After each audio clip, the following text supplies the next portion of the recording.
For others too, if like right now, maybe this when you're referring to the sense I am, it's a little elusive and subtle, and we don't like mind says, I don't know if this is it, or is this it, or is this it, or what is it? I can't find it. And it's funny because it is literally from where you are looking, from where you are aware. But again, it's difficult because we are only conditioned to acknowledge the knowable, meaning objects. We only know objects. We only know sights, sounds, taste, smells, touch, feeling, thinking, seeing, hearing. Anything that is a result of all of these things, anything that we can be aware of is like a very definite thing that appears and disappears, that comes and goes. Try to follow. Try to name anything from the physical world to the subtle mental world. And anything you name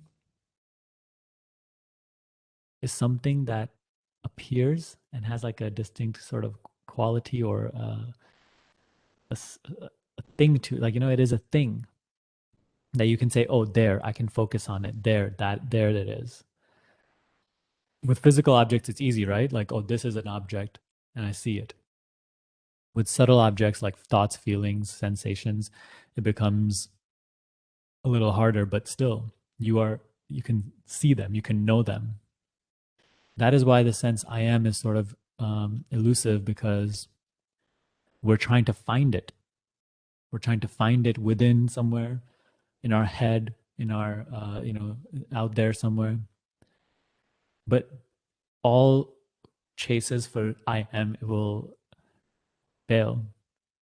Actually, it is one of Maharaj's teachings. He says, I am is not any direction. It is the negation of all direction. So see what that is pointing to.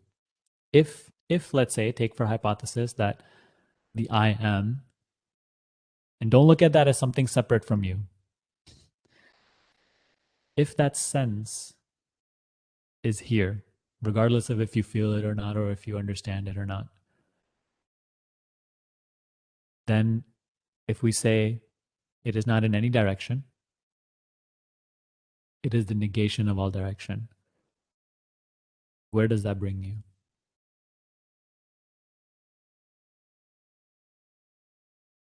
If you stop looking in any direction for I am, if you stop looking in even your thoughts and feelings and whatnot for I am, if you just stop looking completely, do that now, where do you end up?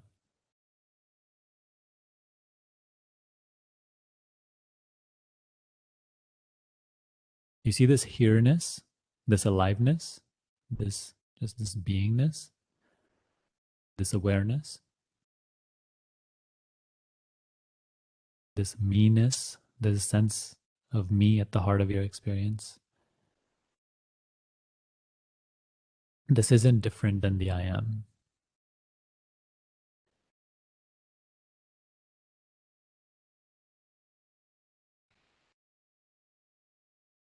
But the reason it's hard to grasp and describe is because, again, it is not something that is knowable, like as an object, as a thing you can talk about.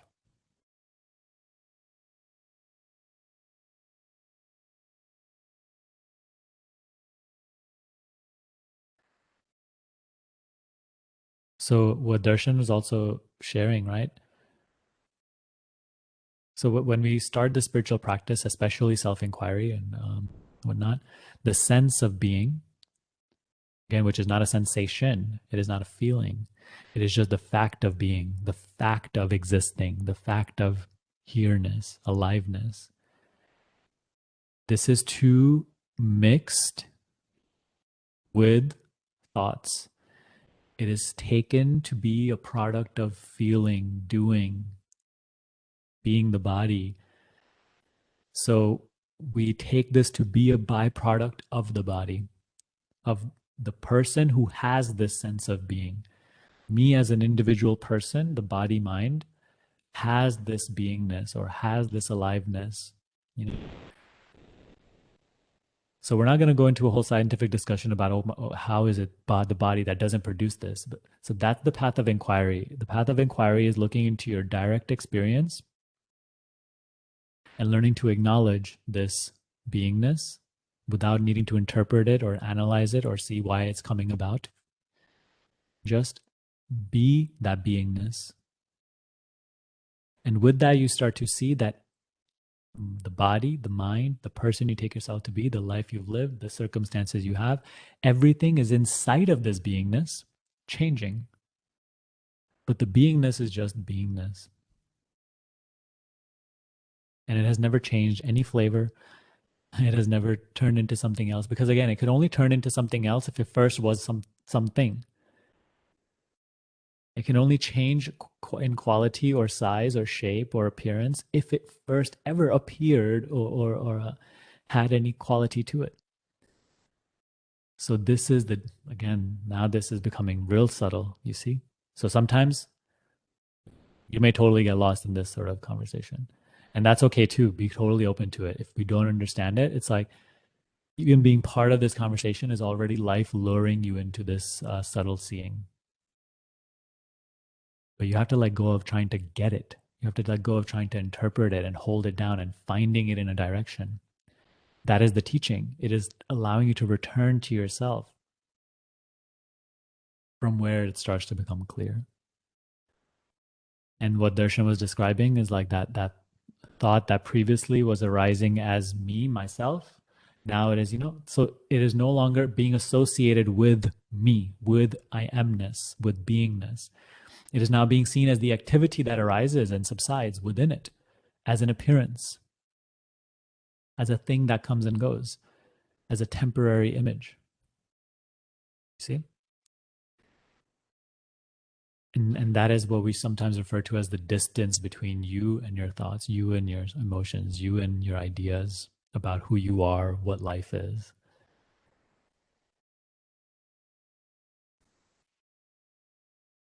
So again, I am is not in any direction. It is the negation of all direction.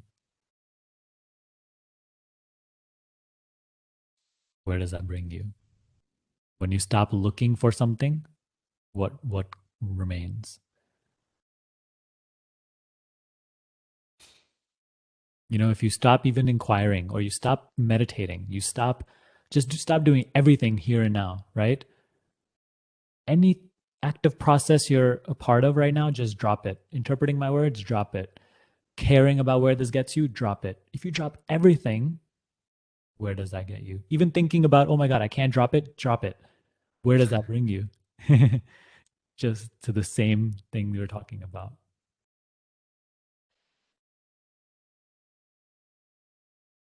So, one of the biggest parts of the practice is actually learning to see that you can, again, that thought arises like, oh, I can't drop it, what to do? Again, that thought is it arises as what I am, as me. And we speak it as it. We take it to be ourselves. That I amness, that me-ness, that beingness is too mixed with this voice that arises. That is you becoming wiser now. You are not this voice.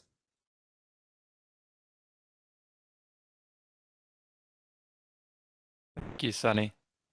I think one more thing I'll add is I guess the biggest lesson I've had in the last month is just the person isn't the one who gets it. And I think what the quote you read was very beautiful, just like surrender, like obsessive planning, surrender needing to know. And then that's when things make more sense, when you Yeah, stop trying to need to know everything and need to figure everything out. yeah, beautiful. Thank you, Darshan. Thank you.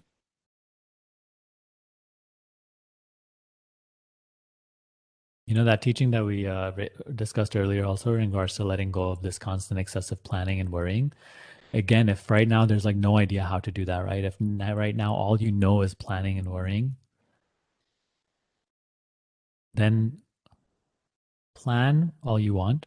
Start with this, right? Plan your stuff, but learn to start making a decision on what you're going to do rather than, just dwelling within all these options and these possibilities. Start to do what you need to do, make a decision, and then from that point onwards, you do everything you can, right? You work hard to make that decision happen or whatever, execute it. But you let go of worrying about if that ends up being okay. You let go of fearing if you will be successful or fail. That's where you can do this self observation. So if right now letting go of the need to constantly control and manipulate and plan, oh my god, how am I going to take care of my life? If that's sort of happening, there's no understanding of this. If this is too subtle, then start at least firstly with your fears, with your worries. Do your planning, but then when you're on the path of making whatever happen that you're trying to make happen, see the worries arise, see the fears arise, see the resistances arise, and learn to look at them from outside.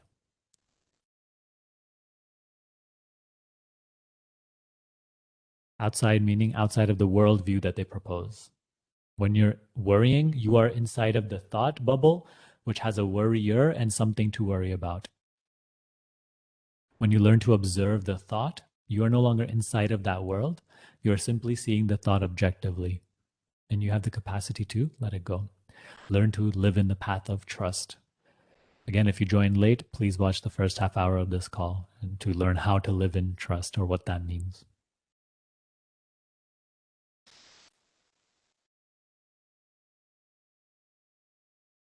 Earlier, when we also said, keep the mind in constant communication with God, with self, with reality, what does that mean? I am being, being me, being as I am. I am as the negation of all directions. Happy that resonated. With such statements, don't offer further thinking about these statements.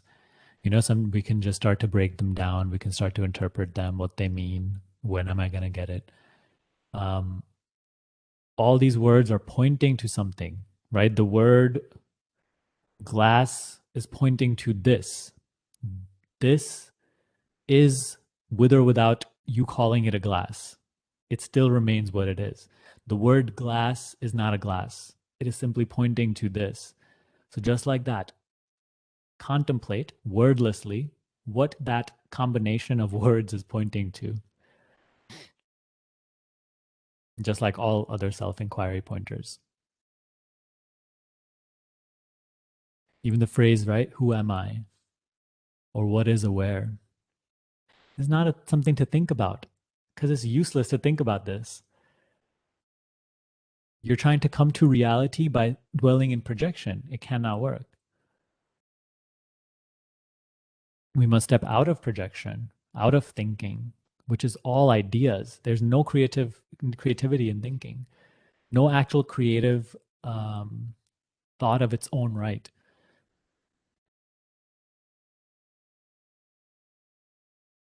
We have to step out of projection into being that which I am. So the question, who am I, is also bringing you back to, right, the negation of all directions. During the day, I'm being this one, and then when I'm with this person, I'm being this one, and then later when this situation arises, that I'm being this one. Sometimes I'm responsible, sometimes I'm the fearful one, sometimes I'm the happy one, sometimes I'm the angry one. I'm wearing all of these masks.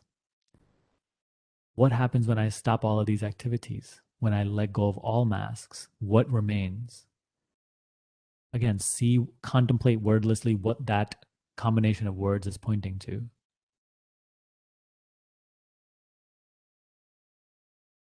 That is self inquiry. Wordlessly being as you are, wordlessly contemplating the self, me, I.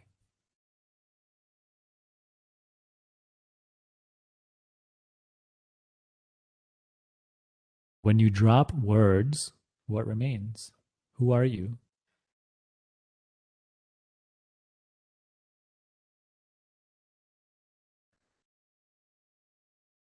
For me to constantly tell you about Sunny, I must drop back into thought to tell you about Sunny. But like if I just drop that, what remains?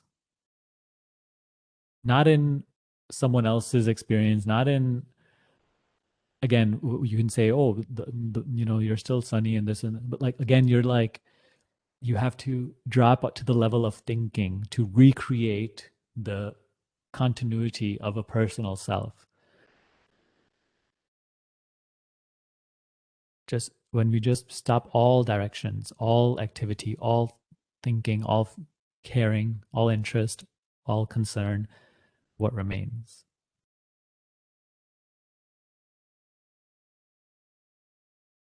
And also, what can you not peel away? What can you not drop right now?